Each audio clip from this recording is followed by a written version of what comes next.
میں سچ کا ساتھی ہوں، مجھے سچ بولنا ہے، میں جھوٹ نہیں بول سکتا۔ میرے نبی کی زندگی کے دو پلر، عبادت، نماز نہ چھوٹے، نماز نہ چھوٹے، نماز نہ چھوٹے۔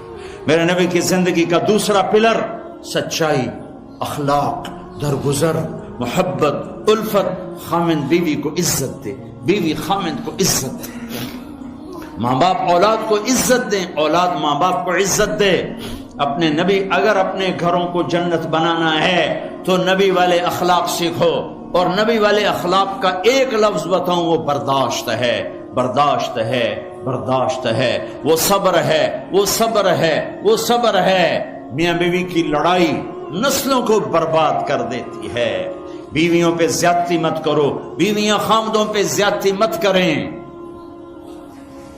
میرے نبی نے فرمایا بدترین ہے وہ انسان، ان انسانوں میں کوئی خیر نہیں جو عورتوں کو مارتے ہیں، اور عورت سے فرمایا جس سے اس کا خامد ناراض ہوا، کسی عذر شرعی کی وجہ سے، ظلم کی وجہ سے، عذر شرعی کی وجہ سے ناراض ہوا اور اس نے اسے راضی نہ کیا، تو اللہ کی ساری رحمتیں اس سے دور ہو جائیں گی۔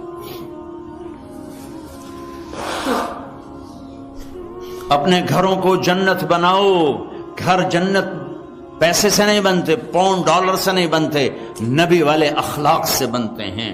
ماں باپ کو عزت دو، بیوی خامند کو عزت دے، خامند بیوی کو عزت دے۔ کوئی ایک تپ جائے تو دوسرا چپ کر جائے، ایک چپ کرے تو دوسرا اس کو دیکھ کے چپ کر جائے۔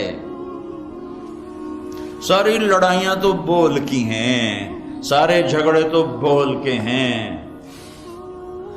ایک بات میری لے لو، ایک بات اگر گھروں کو جنت بنانا، ایک بات صرف کہ برداشت کرنا سیکھو، بولو مت۔ میری بیوی نے بےعزتی کر دی، میرے خامن نے میری بےعزتی کر دی، اللہ کی قسم ذلت میں عزت چھپی ہوئی ہے۔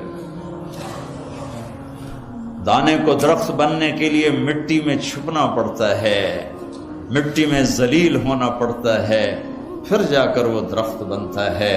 اگر تم لوگوں میں محبوب بننا ہے، تم چاہو کہ تمہاری بیوی تم سے محبت کرے، بیوی چاہے خامند مجھ سے محبت کرے، اولاد چاہے ماں باپ محبت کرے، ماں باپ چاہے اولاد محبت کرے، ایک دوسرے کو برداشت کرو، ایک دوسرے کو برداشت کرو، درگزر کرنا سیکھ لو۔ اور میرے حبیب کا فرمان، اے معاذ تمہیں سارے دین کا خلاصہ بتاؤں؟ کہا جی کیا؟ مجھے دیکھو، آپ نے کہا یہ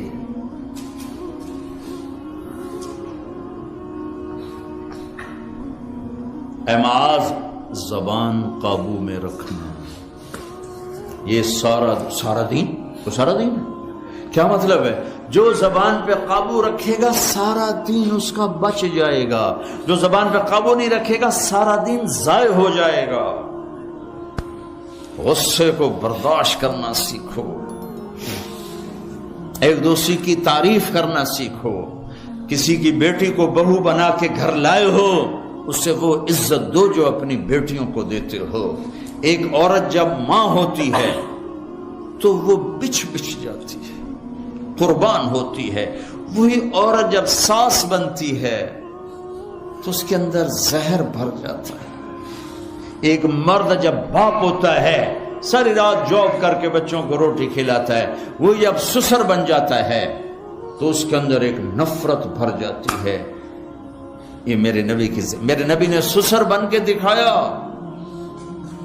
آپ اپنی بیٹی کے گھر آئے، فاطمہ پریشان، بیٹی کیا ہوا؟ کہ میری اور علی کی لڑائی ہو گئی۔ اچھا کدھر ہے علی؟ یہ نہیں پوچھا کیوں ہو گئی، بس کدھر ہے علی؟ کا یہ باہر چلے گئے۔ آپ پیچھے نکلے، ڈھونڈا، مسجد میں سوئے ہوئے تھے، ان کو اٹھایا، ابو تراب اٹھو، یہاں یہ لقب آپ کو ملا ہے۔ گھر میں آئے اور ایسے لیٹ گئے، ادھر علی کو لٹایا، ادھر فاطمہ کو لٹایا، علی کا ہاتھ اپنی ناف پہ رکھا، پھر علی کے ہاتھ پر فاطمہ کا ہاتھ رکھا اور ان کے اوپر اپنا ہاتھ رکھا، پھر فرمایا اب دونوں میرے سامنے کہو کہ ہماری صلح ہو گئی ہے۔ تو دونوں نے کہا جی صلح ہو گئی۔ تو آپ باہر نکلے بڑے خوش خوش. صحابہ نے کہا یا رسول اللہ آپ تو بڑے خوش نظر آ رہے ہیں. کہا میں علی و فاطمہ کی صلح کرا کے آ رہا ہوں. یہ سسر کا کردار ہے, یہ سسرال کا کردار ہے. لیکن میں درد سے کہہ رہا ہوں کہ ساس اور سسر ایک زہر کا رشتہ بن گیا ہے, بہو ایک ذلیل رشتہ بن گیا ہے. جیسے تم اپنی بیٹیوں کے لیے چاہتے ہو کہ کسی کے گھر جائیں تو سکھ سے رہیں, جس کی بیٹی لاتے ہو اس کو بھی سکھ دو.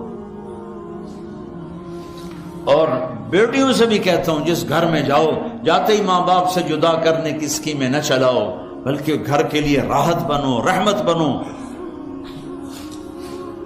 میرے نبی والی زندگی پڑھو, اللہ کے واسطے پڑھو کہ آپ اپنے گھر میں زندگی کیسے گزارتے تھے. ایک صحابی ہیں ابو دجانہ, جنگ بدر سے لے کر آخری حج تک اللہ کے نبی کے ساتھ رہے. بڑے صحابہ میں ہیں, لیکن فرماتے ہیں لوگوں میرے پاس بخشش کا سب سے بڑا عمل یہ ہے کہ میں نے اپنی زبان سے آج تک کسی کو دکھ نہیں دیا, اور میرے دل میں کسی کا بغض کوئی نہیں ہے. اگر اپنے نبی کے اخلاق بنانے دو چیزیں لے لو, زبان سے دکھ نہ دو, دل میں بغض نہ رکھو. ایک لطیفہ بھی سنا دیتا ہوں, اور ہے بھی لطیفہ بھی ہے, قصہ بھی ہے, ہمارے گھر کا ہے. ہماری دھوبن تھی ایک ماسی شریفہ, مرحوم مر گئی. وہ آئی ایک دن میری بہن کے پاس, کہنے لگی بی بی میری نو میرے نال بڑا لڑدی ہیں, میں نے کوئی توید دے ساریاں میری نوکر بن جانا. لڑتی وہ خود تھی, لڑتی خود تھی. تو میری بہن کو پتا تھا, تو اس نے کاغذ لیا, اس پہ کوئی لکیریں لگا کے اس کو سے رول کیا. پھر کہا ماسی شریفہ جس لئے تیری لڑائی ہوئے نا تو اے تعویذ ایتھے رکھنا ہے, تو انہوں ڈگن نہیں دیونا, جے اے ڈگ گیا تیری لڑائی نہیں مکڑی. اب ہمارے ملک میں تعویذ کا بڑا ایک اعتقاد ہے, جو صحیح ہیں تعویذ ہو تو اثر کرتے ہیں, لیکن 2 نمبر بھی بہت زیادہ ہے.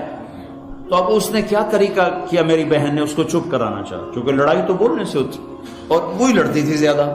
ایک ہفتے بعد آئی, کہنے لگی بی بی تو میں نے کیڈا چنگا توید دیتا, میری تو لڑائی مک گئی. کیوں؟ ماسی شریفہ کی چپ ہو گئی, لڑائی کتنے ہو. تو ہر جگہ میں نے یہ تعویذ دیا ہے. یہ میں تعویذ آپ کو دے کے جا رہا ہوں, اور جو یہ سن رہے ہیں کیمرے سے ان کو بھی یہ تعویذ دے رہا ہوں کہ جب لڑائی ہونے لگے میرا یہ تعویذ یہاں رکھ لینا, آپ کا گھر جنت بن جائے گا. چپ رہنے میں عزتیں چھپی ہوئی ہیں.